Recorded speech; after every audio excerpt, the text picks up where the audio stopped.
మీరు ఎన్నికల్లో పోటీ చేశారు, 2 సార్లు 3 సార్లు చేశారు, పోటీ చేశారు. అప్పుడు మీకు డిపాజిట్ వచ్చిందా? మల్కాజ్గిరి అనుకుంటా పోటీ చేసిన ఆయన ఎమ్మెల్యే పోటీ చేసిండు, ఎంపీ పోటీ చేసిండు. ఏమైంది?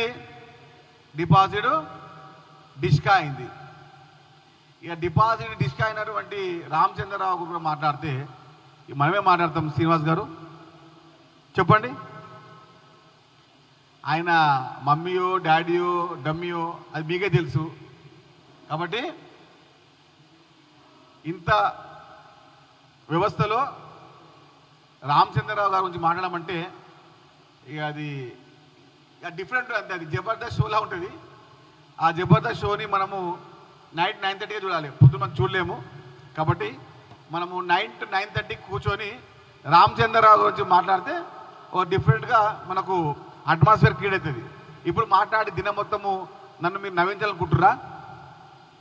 అవునండి శ్రీనివాస్ గారు? కాదండి, ఇప్పుడు రామచంద్రరావు గారి గురించి మాట్లాడి నాకు డే మొత్తం నవ్వాలనిపిస్తుందా మీకేమన్నా? చెప్పండి. కాబట్టి నేను ఏమంటున్నా, అవును నేను కాదంటలేనే.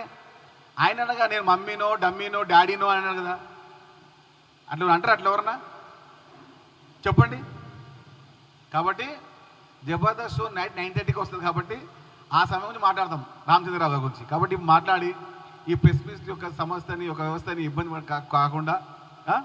శ్రీనివాస్ గారు అర్థమైందా? రామచంద్రరావు గారు అంత స్థాయిలో ఆయన కామెడీగా ఆయన మాటలు కానీ చాలా బాగుంటాయి. కాబట్టి నైట్ 9:30 షో బాగుంటుంది.